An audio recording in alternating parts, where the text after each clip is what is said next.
Alright, so this is part 2 of the video. So this video we're gonna talk about dead center breaking plus how do you implement a Mosfet into the this 3 switch circuit itself. So first of all, let's just address the part whereby how to make this live center into a dead center. So again, there are option 1 and 2 of the wiring if you look at part 1, so I'm just going to stick with option 2. So so let's change it to a dead center breaking. So how do we do that?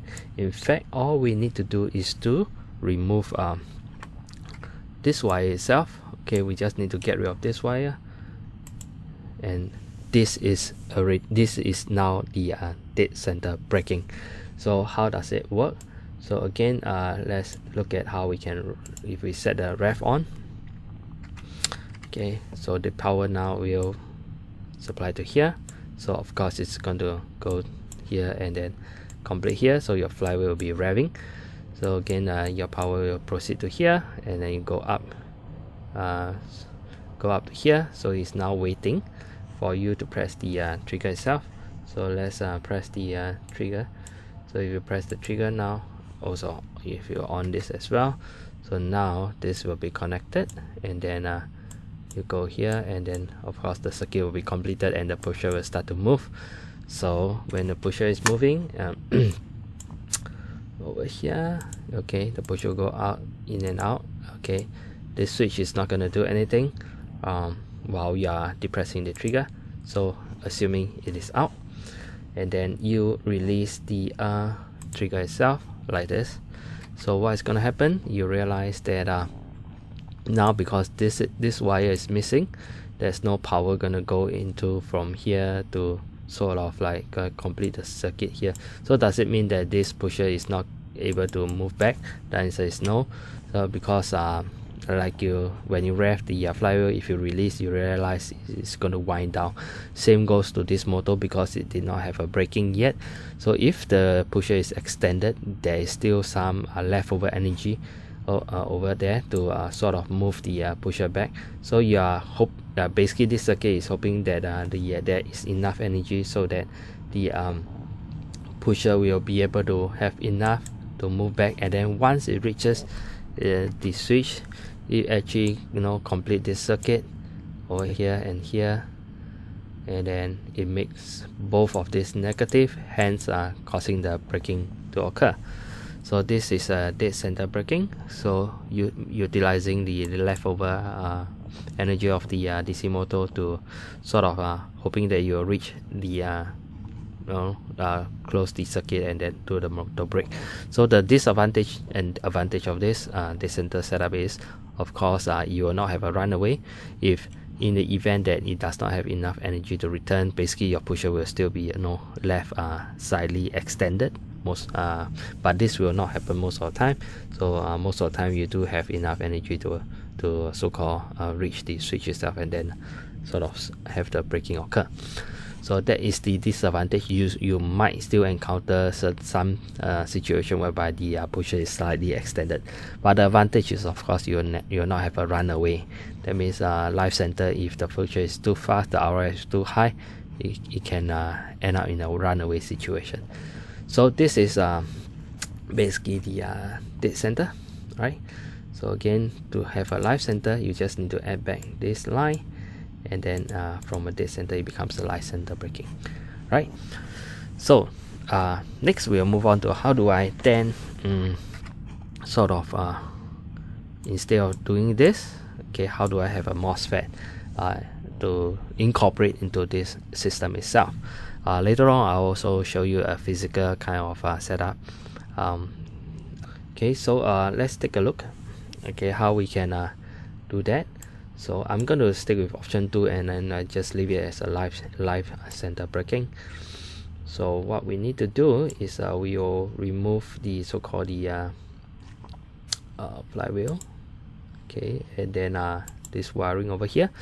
So now let's assume we just left with this. Okay, so in place of that, we will put in the Mosfet setup, which is this.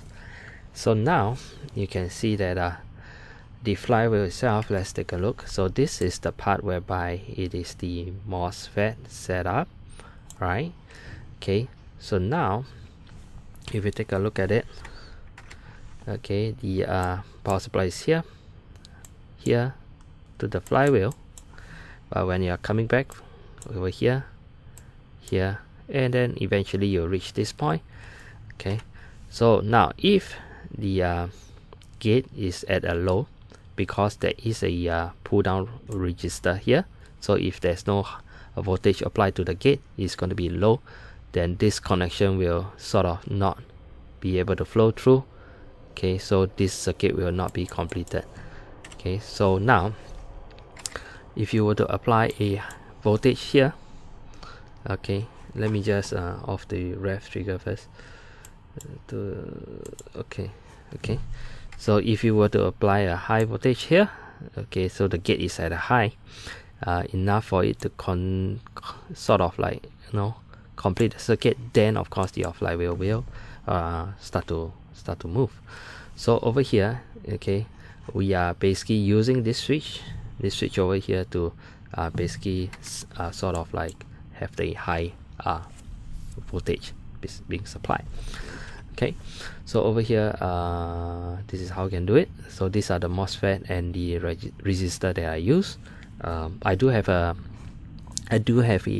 video on how to sort of like wire up this MOSFET over here, but the wiring is the same. One thing to take note of is of course your diode itself. The silver part is actually pointing to the positive. Now you can move this diode all the way to, okay, over here if you like, closest to the source of the residue energy over here, but if you want you can leave it as here, is fine. Yeah, so sometimes I do put it as close to the source as possible. Anyway, so let's sort of like trace the flow. Okay, so if nothing goes on over the switch over here at the ref switch, you are not depressed, so this will stop here. There's no connection, so there's nothing else is going to happen. Now if you on the ref like this, as such, you press it down, so now you have the power available here. So this will of course go to the gate itself, then this will become high. So if this is high, of course you can imagine that this circuit is now from the drain to the source will be sort of the flow will be allowed. So in this case you have your voltage power go to the flywheel, and of course it will go down back, and then of course because of a high, this is allowed, and then you complete the circuit and this will start to rev, right? So then so another one is of course because you complete the circuit, now this will also be given to here, okay, and then you'll be here waiting for it to do the connection when you press the trigger itself.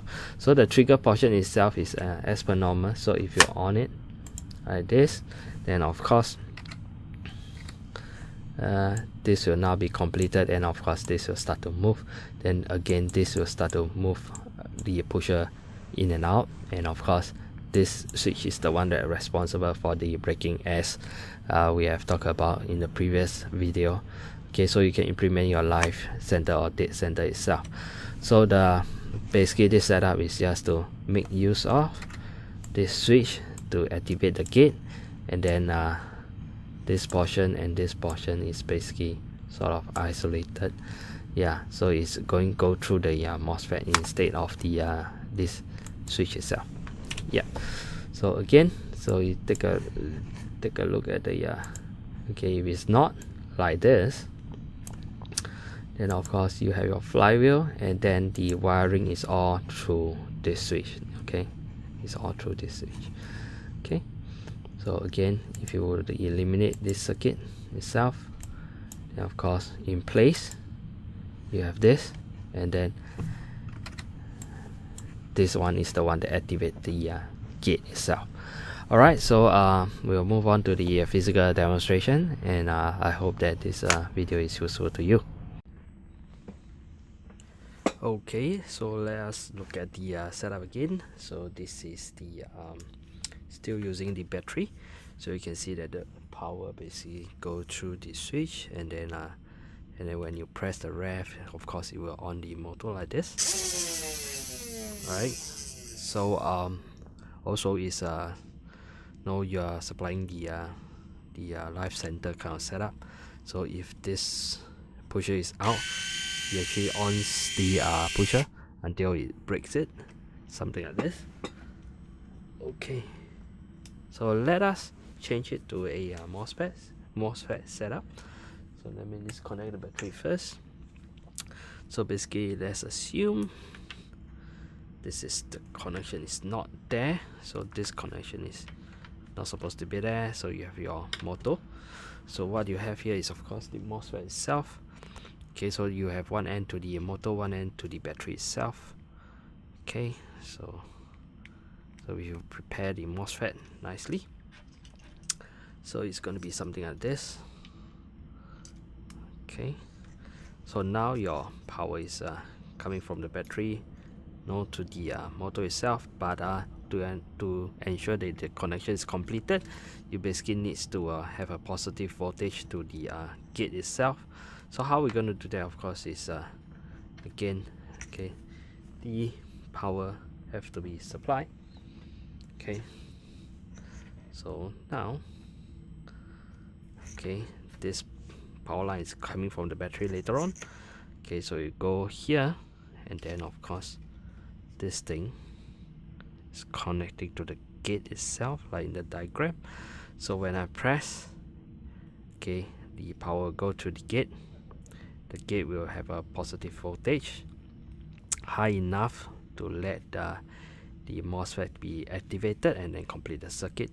At the same time, you also allow the power to flow to the trigger portion, whereby you can control the trigger itself. So now once I put in the battery, same thing. Now when I press the ref trigger, although the power does not go to the motor anymore, it actually you're gonna create a high voltage here to activate the gate. So this will go on, okay, as per normal, just like before, but now it's actually through the MOSFET. Again, this is still a live center, so if I release this, it will go. Then of course you stop. To when you press the trigger itself, it does not activate the pusher unless you ref.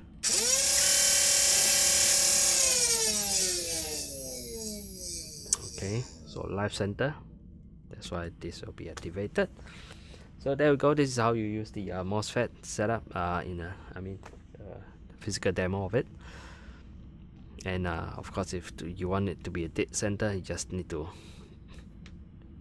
remove this connection over here. It becomes a dead center straight away, right?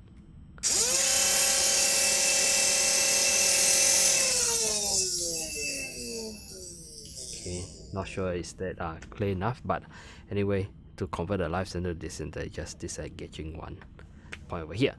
So you can see it's relatively easy to have the MOSFET.